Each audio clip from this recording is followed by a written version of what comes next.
السلام علیکم دوستوں، آج باوجود طبیعت کی ناسازی کے میں حاضر ہوں اور آپ لوگوں سے صحت کی دعا کا طلبگار ہوں۔ آج ہم انشاءاللہ قرآن پاک کی سورہ بقرہ کی آیت نمبر 171 یعنی 171 اس کا ہم لفظی ترجمہ کریں گے اور اس پہ تھوڑی سی بات کریں گے اگر ہو سکے تو۔ چلو شروع کرتے ہیں دوستو۔ بسم اللہ الرحمن الرحیم۔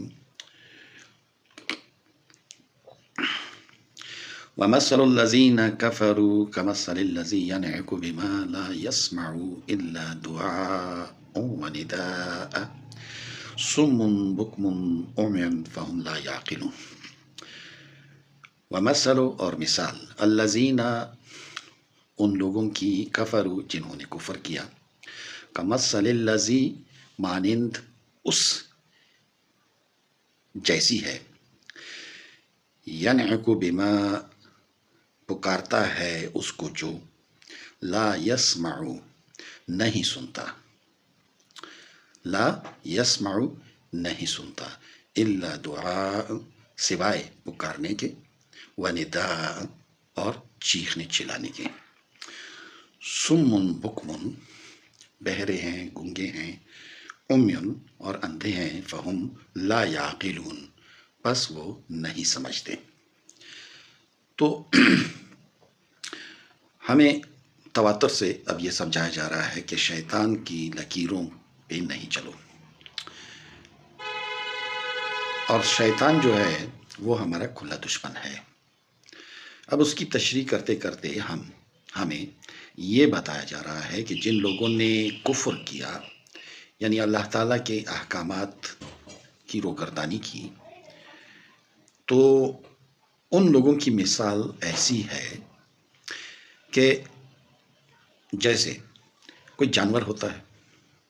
اب جانور کو اگر ہم پکارتے ہیں کہ ادھر نہیں جاؤ، ادھر نہیں جاؤ، یا ہم اسے کہتے ہیں کہ او پیلی گائے رک جاؤ، تو وہ چیخنے چلانے کو تو سنتے ہیں، مگر انہیں کوئی سمجھ نہیں ہے کہ کیا کرنا ہے کیا نہیں کرنا ہے۔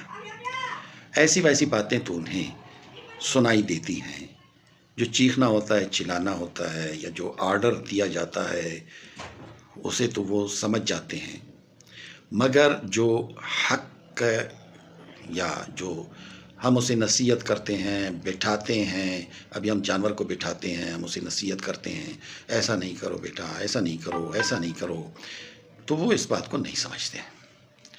وہ صرف اتنا سمجھتے ہیں کہ نہیں جاؤ، سیدھا چلے جائیں گے، یعنی وہ جو چیخنا چلانا ہے وہ تو ہو جاتا ہے، مگر جو نصیحت ہوتی ہے وہ ان کے پلے نہیں پڑتی ہے۔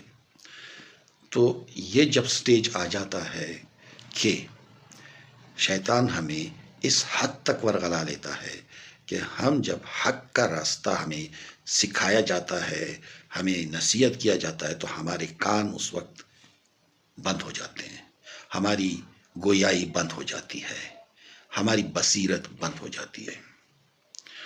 مگر جب ہم ادھر ادھر کی دنیاوی باتوں میں چلتے ہیں کہ ایسا نہیں کرو، اس طرح سے پیسوں کا ضیاع ہو جائے گا، ایسا نہیں کرو، اس طرح سے مر جاؤ گے، تو یہ باتیں تو سمجھ میں آ جاتی ہیں، مگر وہ جو ہم دین کا راستہ بتاتے ہیں وہ راستہ پھر سمجھ میں نہیں آتا۔ دوستو، یہ آج کا جو آیت تھی اس کا خلاصہ یہی ہے کہ یہ لوگ جو ہیں یہ پھر اس مثال پہ آ جاتے ہیں، وہ جانوروں والی مثال پہ آ جاتے ہیں۔ تو دوستو کوشش کریں کہ انسان رہیں، انسان کو بات سمجھ آ جاتی ہے، انسان جو ہے وہ سوچتا ہے، سنتا ہے، بولتا ہے، دیکھتا ہے۔